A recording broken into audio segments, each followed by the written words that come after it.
moment everyone stopped laughing. It started with a comment about activism. Meghan was mid-sentence, explaining her approach to advocacy, when Emma Thompson tilted her head and asked a simple question. The audience caught the shift before Graham did. Something in the air changed. Meghan's smile hardened. Emma's remained warm, but her eyes had sharpened. Over the next 12 minutes, the red couch became a battleground. Every point Meghan made, Emma gently dismantled.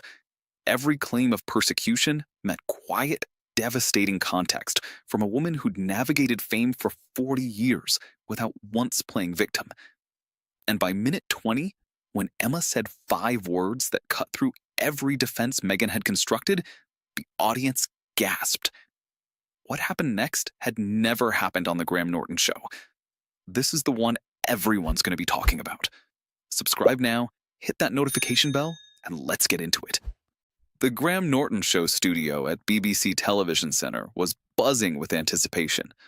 Tonight's couch featured a particularly stellar lineup. Dame Emma Thompson promoting her latest film, Hugh Grant discussing his new project, David Tennant fresh from his acclaimed series, and, generating the most pre-show chatter, Meghan Markle, Duchess of Sussex. The show began smoothly. Graham worked his way through the guests, Hugh's self-deprecating stories about his latest role, David's animated tales from his recent series, Emma's thoughtful discussion of her film. So Emma, you and Hugh go way back. Sense and Sensibility, Love Actually. How many times have you worked together? Too many. I know all his tricks now. The floppy hair, the stammering, the pretending to be befuddled. It's all an act. It's absolutely an act, Hugh confirmed. I'm actually quite decisive. I just discovered early that women find confusion attractive. They find it manageable, Emma corrected. Different thing entirely. The audience roared. The couch had its familiar, warm energy. Graham turned to Meghan. And Meghan, you've been busy. The digital safety work, Switzerland recently. Tell us about that. It was deeply meaningful, honoring young people lost to online harm. The crisis is real and under-addressed. Emma leaned forward with genuine interest. What specific policies are you advocating? I've done some work in this area myself. The tech regulation debates can be quite complex. Meghan seemed caught off guard by the direct question.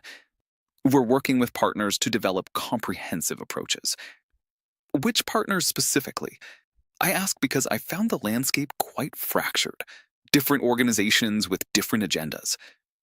The details are being refined. Emma's expression remained warm, but something sharpened behind her eyes. Refined for how long? You've been talking about digital safety for several years now. At some point, advocacy needs to convert to specifics. Hugh shifted uncomfortably, recognizing the shift in tone. He attempted intervention with characteristic deflection. I've found the safest digital policy is simply not understanding technology. Can't be harmed by what you can't operate. David played along. Hugh still uses a flip phone. It's genuinely tragic. It's genuinely liberating. Nobody can reach me. It's bliss. But Meghan hadn't taken the off-ramp. Her posture had stiffened. I have substance, she said, still addressing Emma. I'm sure you do, darling. I'm just asking what it is. You mentioned working with partners. Which ones? You mentioned developing approaches. What are they? My foundation's work is documented. Is it? I've looked, actually. I was curious after the Switzerland Memorial. Lovely event, but I couldn't find specific policy outcomes. Lots of awareness, lots of statements, but actual legislation influenced? Actual systems changed? David and Hugh exchanged glances. The audience had gone quiet. Our work operates on multiple levels. All work operates on multiple levels, but work that matters eventually produces results you can point to. What are yours? Graham attempted to steer away from the tension. Perhaps we could talk about... I'd actually like to address this, Meghan said, her voice carrying an edge. I've raised significant awareness about issues that matter. Awareness is the easiest possible metric, Emma replied gently. It's what you claim when you can't claim anything else. I've been around long enough to recognize awareness as a consolation prize for lack of achievement. Hugh winced visibly. Emma, perhaps we could. What? I'm asking genuine questions. She came here to promote her work. I'm interested in what the work actually accomplishes. David cleared his throat. I think what I'm getting at is quite clear, Emma said. I've been doing activism adjacent to my career for decades. The activists I respect most can point to specific laws changed, specific policies implemented. They don't talk about awareness. They talk about outcomes. Meghan's face had gone red. Perhaps our approaches differ. Perhaps, but different approaches still get judged by results. What results can you point to? Hugh leaned forward, attempting his trademark charm as a peace offering. You know, I found that all charitable work is difficult to measure. I've supported various causes and couldn't tell you specific outcomes either. Emma turned to him with affectionate exasperation. Yes, but you don't center your entire public identity around those causes, darling. You show up, write a check, occasionally look handsome at a gala. That's appropriate celebrity involvement. It's not the same as building a foundation and claiming to change systems. Fair point, Hugh conceded, retreating. David tried a different angle. The awareness piece does matter, though. Sometimes just getting people talking about an issue. Opens doors, yes, Emma agreed. But you have to walk through the doors eventually. Meghan's been opening doors for 5 years. I'm asking what's on the other side. Meghan grabbed her water glass, took a long sip, set it down carefully. I don't believe I should have to justify my humanitarian work on an entertainment program. You're here to promote that work, darling. Promotion includes explanation. If you can't explain it on Graham Norton, where it's friendly, how do you explain it anywhere? Let me ask you something, Meghan said, her voice low. Have you ever experienced racism? The studio went silent. Hugh looked like he wanted to disappear into the couch cushions. David froze. Emma considered the question carefully. I've experienced discrimination as a woman. I've witnessed racism many times. I've worked in anti-racism efforts for decades. But you're asking if I've personally experienced being targeted for my race? No, I'm white. I haven't. Then perhaps you shouldn't lecture me about what I face. I'm not lecturing you about racism. I'm asking about your foundation's outcomes. Those are different topics. You've introduced racism to deflect from questions about your work. That's a rhetorical tactic, not a conversation. Hugh rubbed his face with his hands, a gesture his fans would recognize as genuine discomfort. Perhaps we could all just... It's context, Meghan insisted, ignoring him. It's evasion, Emma replied calmly. I asked what your foundation has accomplished. You responded with awareness. I asked for specifics. You couldn't provide them. Now you're suggesting I can't question you because I'm white. That's using identity as a shield against accountability. It doesn't work with me. Meghan stood up. I don't have to subject myself to this. Graham rose from his chair. Meghan, please, let's all take a breath. I came here to discuss my work. Instead, I've been interrogated by someone who's decided I'm not worthy of the platform I've earned. Emma remained seated, completely calm. You haven't earned any platform, darling. You married into one. That's not criticism. It's fact. Every tabloid in the world covered your wedding. That coverage gave you a platform. What you've done with it since is the question. Hugh covered his eyes. Oh, God. David sat frozen, clearly wishing he were anywhere else.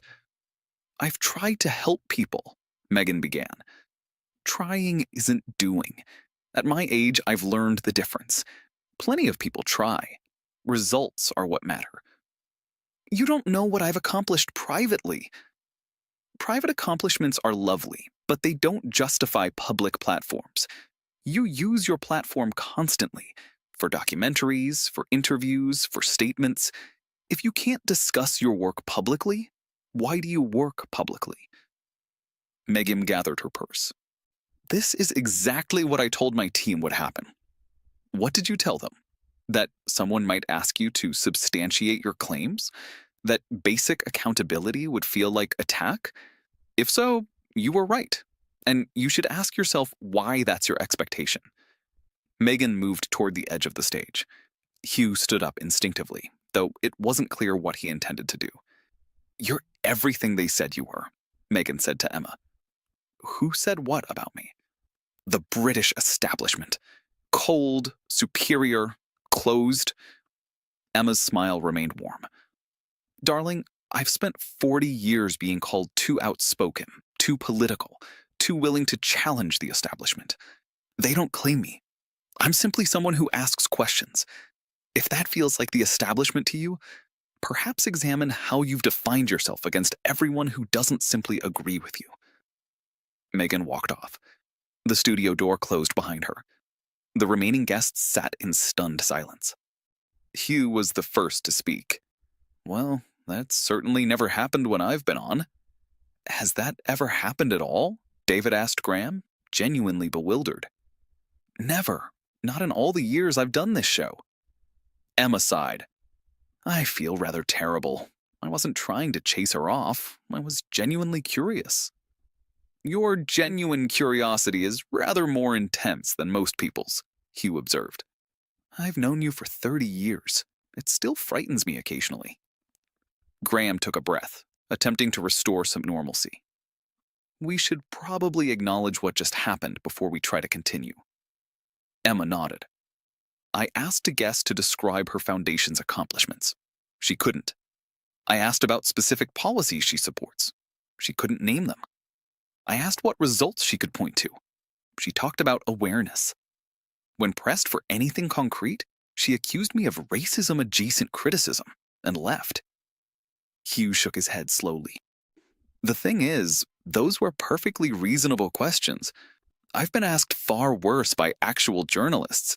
I once had someone ask me if my entire career was based on playing the same character repeatedly. They weren't wrong, by the way. I've been asked if Doctor Who ruined my potential for serious work, David added. While I was promoting serious work. Questions can be uncomfortable and still be fair. That's exactly the point, Emma said. Uncomfortable isn't unfair. I've faced questions about every project I've ever done. Some were hostile. Most weren't. Knowing the difference matters. Graham turned to camera. We're going to take a brief break. When we come back, we'll continue with our remaining guests and try to recover some sense of whatever this was before it went sideways. During the commercial break, the couch processed what had occurred. Should I not have pushed? Emma asked. Hugh shook his head. You asked about her work. That's what interviews are for. David leaned forward. What struck me was how fast it escalated. You asked about partners. That's a friendly question. And suddenly we were discussing racism and privilege. It's a technique, Emma observed. When you can't answer substantive questions, you reframe them as attacks on your identity. Then the questioner becomes the villain, and you escape accountability. Does it work? Graham asked. It works on people afraid of being called racist. It doesn't work on people who know they're not. Hugh laughed despite himself. Emma Thompson, afraid of being called things. The woman who told Harvey Weinstein to his face that we don't need to revisit that. We absolutely need to revisit that. When they returned from break, Graham addressed the audience directly. We've just experienced something unprecedented in the history of this show. A guest walked off mid-taping. I want to be clear that Dame Emma Thompson conducted herself entirely appropriately. She asked questions about work that was being promoted. The questions were fair. The departure was unexpected. Emma nodded. I've been on this couch many times. I faced difficult questions. I've laughed at myself. I've admitted failures. That's what the couch is for. Being human. What I witnessed was someone unable or unwilling to be human. Just performance all the way down. Hugh leaned back thoughtfully. You know what strikes me? We've all done press for projects that didn't work, films that flopped, shows that got canceled. We answer questions about them anyway, because that's the job. David agreed. I did press for a project once where I knew halfway through the interview it was terrible. Still answered questions. Still tried to find something genuine to say. That's what professionalism means. Exactly, Emma said. The willingness to engage even when engagement is uncomfortable. That's what separates people who do real work from people who perform working. The footage aired that Friday night. BBC made no edits. The clips that spread captured the contrast in devastating clarity. Awareness is the easiest possible metric. It's what you claim when you can't claim anything else. You haven't earned any platform, darling. You married into one. Using identity as a shield against accountability doesn't work with me. If questions feel like attacks, the problem isn't the questions. Hugh's reaction shots became memes, his visible discomfort capturing what everyone at home was feeling. David's frozen bewilderment similarly spread, a perfect representation of the audience's shock. Meghan's team released a statement calling the appearance an orchestrated ambush by establishment figures protecting institutional interests. Emma responded through Twitter with characteristic brevity. I asked about policy outcomes and foundation accomplishments. Those are progressive questions.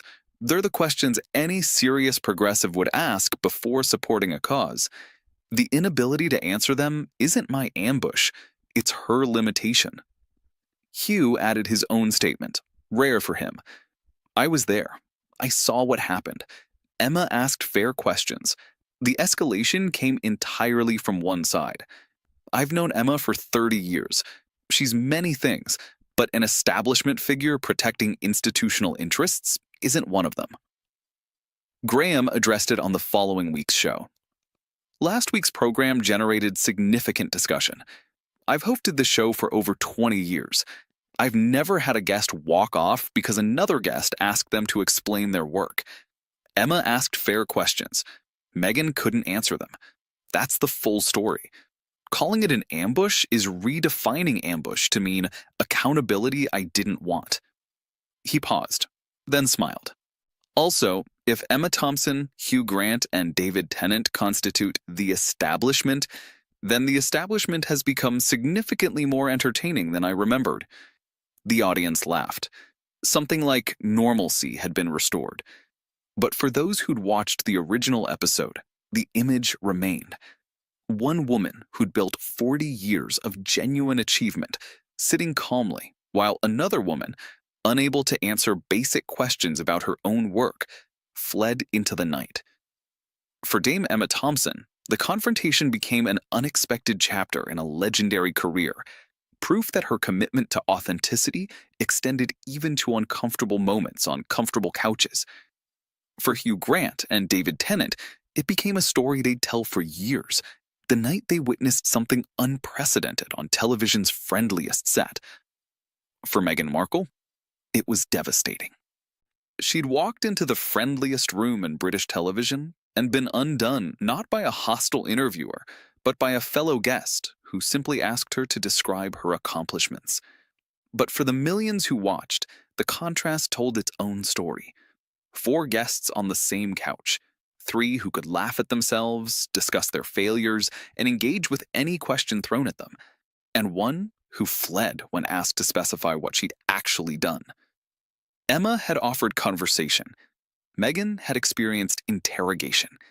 And in that gap, between what was offered and what was perceived, everything anyone needed to know about the difference between actual accomplishment and performed accomplishment became clear. Some people build things. Others build narratives about building things. Only one survives genuine questioning. The dame asked 5 words. What have you actually accomplished? The answer was silence, then flight. What does that tell you? If you want more content that cuts through the performance, subscribe. Join a community that sees what's real. Share this with someone. They need to see what happened. More truth, more real conversations.